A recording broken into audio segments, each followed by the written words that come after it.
Oi, pessoal. Meu nome é Lucas e eu vou explicar um pouquinho para vocês o que é engenharia do conhecimento, né? Primeiro, vamos tentar entender a definição de engenharia do conhecimento, que é a área preocupada com o desenvolvimento, validação e manutenção de sistemas baseados em conhecimento.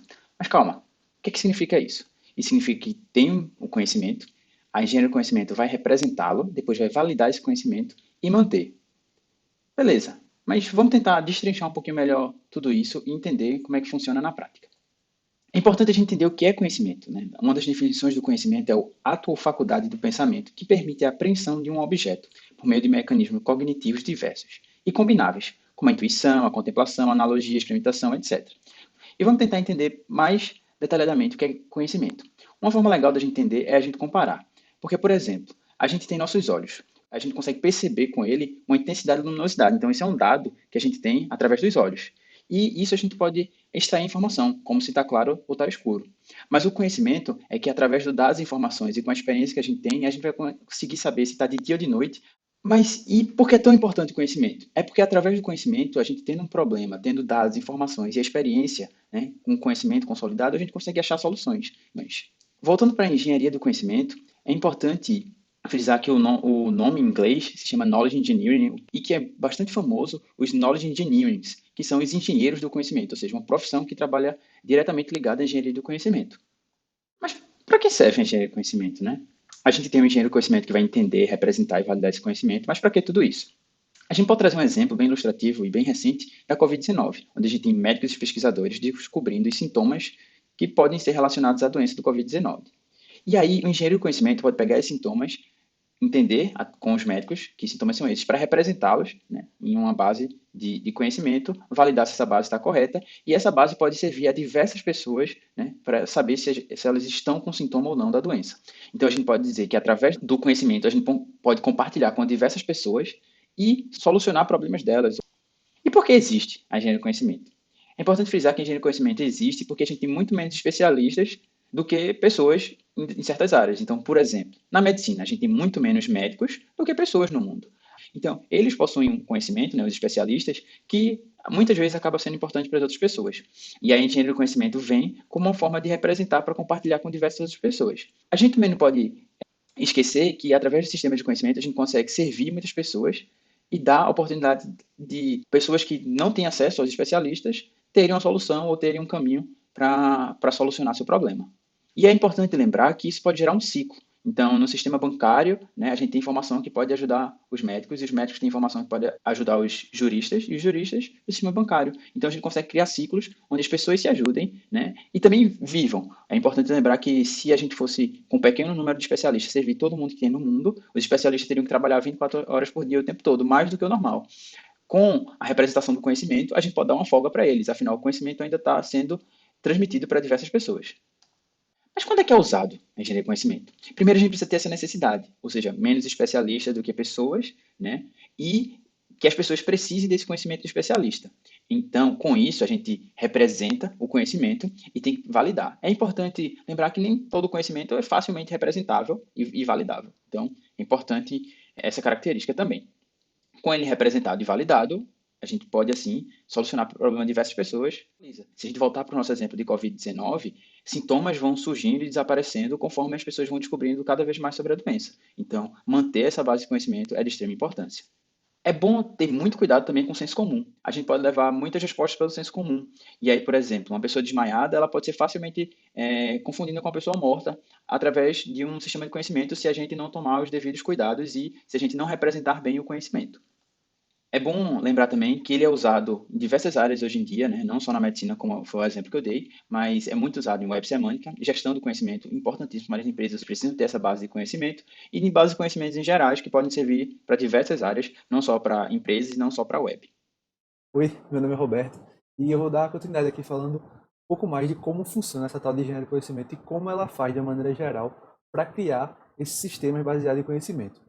Então, como o Lucas tinha falado, a engenharia do conhecimento visa criar um sistema que ele pega conhecimento de especialistas em um determinado assunto e condensa para poder auxiliar um usuário que não tem tanto conhecimento nesse assunto.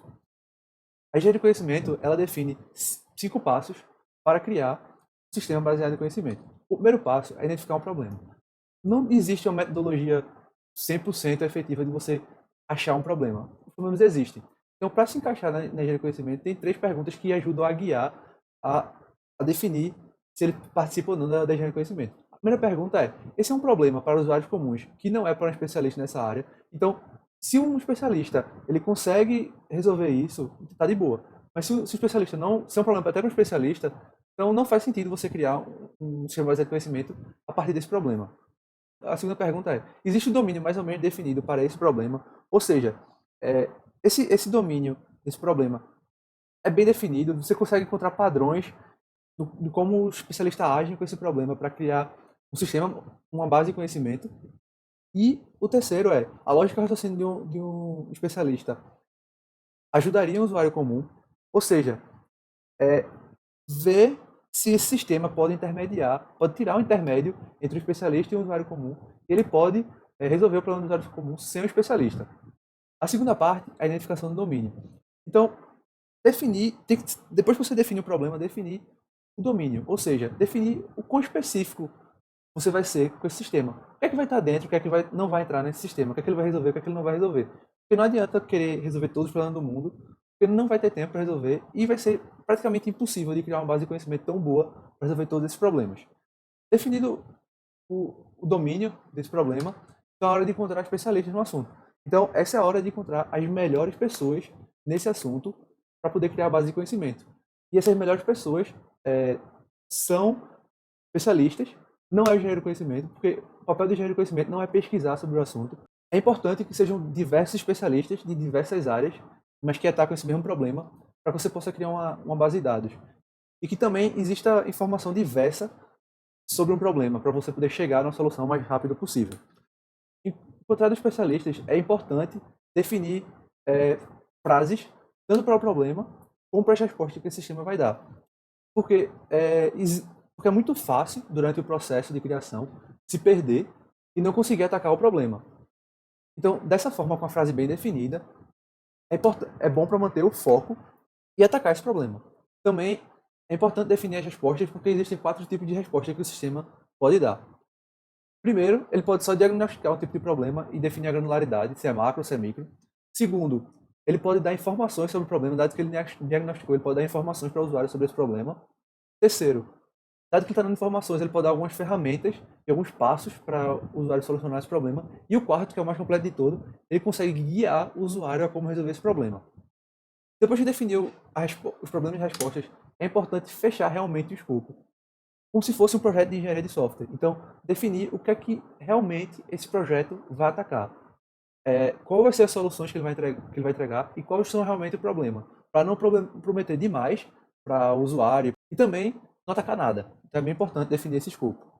Então, nesses 5 passos, a gente pode ter um exemplo de um sistema que a gente quer para diagnosticar tipos de gripe. Então, o primeiro passo, a identificação do problema, é justamente diagnosticar os tipos de gripe. Segundo, a gente pode reduzir esse escopo para focar somente na Covid-19. Porque existem diversos tipos de gripe e você tentar focar em todos, vai ser meio difícil saber todos os sintomas e diferenciar todas elas.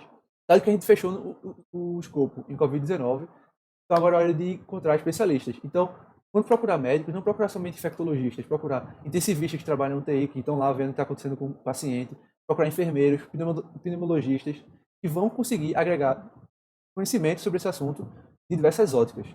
Após encontrar os especialistas, é hora de definir o problema. Então, a gente pode definir o problema numa frase que é diagnosticar se pessoas com sistemas gripais estão ou não com Covid-19 e também qual vai ser a resposta esperada desse sistema. Ou seja, dados os sintomas, o sistema vai avaliar se o paciente está ou não com Covid-19 e, dado o quadro do paciente, guiar para os procedimentos ideais a serem tomados.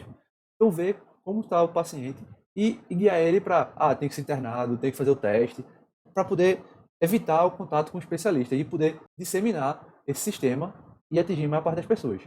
Um passo é ser determinar o escopo geral, o que vai entrar nesse sistema ou não. Então, nesse sistema, a limitação dele vai ser que ele não vai poder cobrir pacientes assintomáticos, porque justamente a entrada dele vai ser os sintomas da doença. Oi, pessoal, eu sou o Alexandre e agora a gente vai ver um pouco mais na prática essa área da engenharia do conhecimento.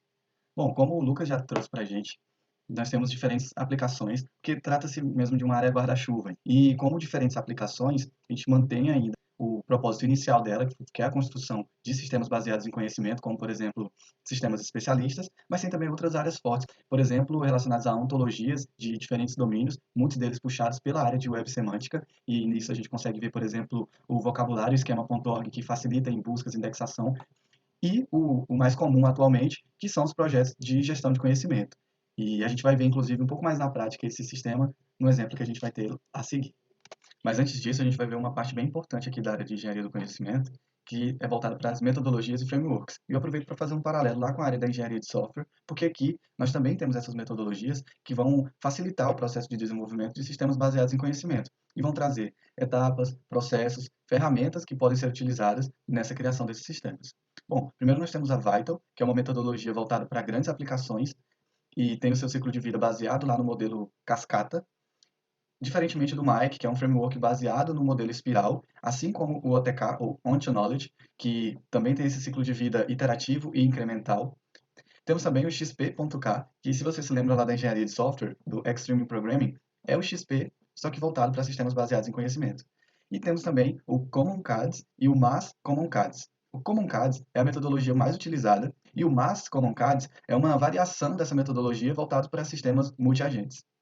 Já que o Common CADS é a metodologia mais utilizada, a gente vai ver ela um pouco mais detalhada aqui, como que funciona, inclusive com um exemplo prático. De cara, a gente já vê que ela é uma metodologia que traz para a gente a definição em 3 fases, que são contexto, conceito e projeto. E a gente vai ver cada uma dessas etapas aqui com um exemplo prático. A primeira fase dessa metodologia é a fase de contexto. Aqui, o foco é na organização. Então, para isso, a gente vai ilustrar com um problema de uma instituição de ensino superior particular. Então, nessa fase, o seu objetivo é entender como essa organização, como essa faculdade funciona e as relações entre os agentes envolvidos, professores, coordenadores, alunos e até sistemas de software mesmo que estão ali, nesse contexto. Você precisa sair dessa fase tendo quais problemas ou oportunidades você identificou. Então, por exemplo, você conversou com um especialista de domínio, que é um coordenador acadêmico, e você identificou que o problema é que, após a primeira prova do semestre, se os alunos começam a faltar nesse período, eles têm um risco muito grande de desistir do semestre. E essa desistência acarreta em prejuízo para essa instituição de ensino, porque tem problemas relacionados à oferta de turma, até pagamentos de mensalidade mesmo. E você precisa definir, além dos problemas, os benefícios que esse sistema baseado em conhecimento vai trazer para essa organização. Então, nesse caso, por exemplo, seria justamente evitar prejuízos e facilitar a tomada de decisão. Então, você conversando com o especialista, identificou que precisa que um sistema baseado em conhecimento identifique antes desse problema já de fato ocorrer. A segunda fase da metodologia Common CADS é a fase de conceito. Aqui é onde todo o conhecimento vai ser representado. Ou seja, você conversou com um especialista de domínio, que nesse caso é o nosso coordenador acadêmico, você entendeu como que funciona a universidade e você entendeu até o sistema que essa universidade já possui. Você identificou, por exemplo, que é um sistema web que registra faltas, presenças, notas, todas essas informações.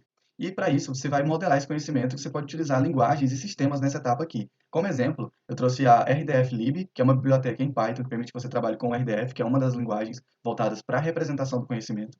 E também OWL, que é uma linguagem de ontologias voltadas especificamente para a web, desenvolvida pela W3C. Você também pode utilizar diagramas UML para representar esse conhecimento. A gente vai ver um exemplo de cada um desses. E tem também os sistemas que permitem que você faça essa representação do conhecimento, como, por exemplo, o sistema Proteger. Aqui a gente tem também exemplo da sintaxe do RDF e também da sublinguagem OWL2. E um exemplo de um diagrama UML que você pode utilizar para representar as interações entre professor, coordenador, aluno, tudo isso até envolvendo também o sistema web que você identificou. A última fase da metodologia Common CADS é a fase de projeto. É aqui onde você vai definir, por exemplo, a arquitetura desse sistema de gestão do conhecimento, quais componentes também vão estar envolvidos ali.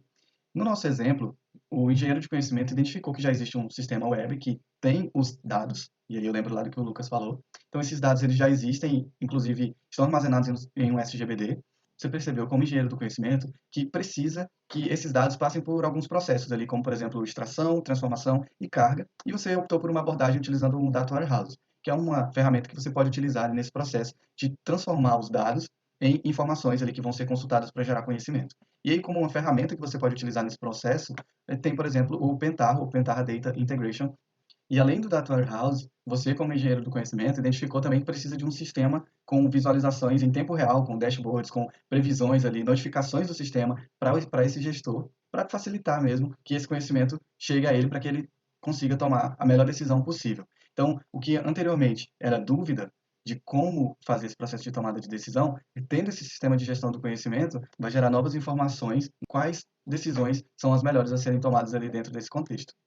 Muito obrigado. Se você tiver alguma dúvida, pode deixar aqui mesmo nos comentários do YouTube e até a próxima.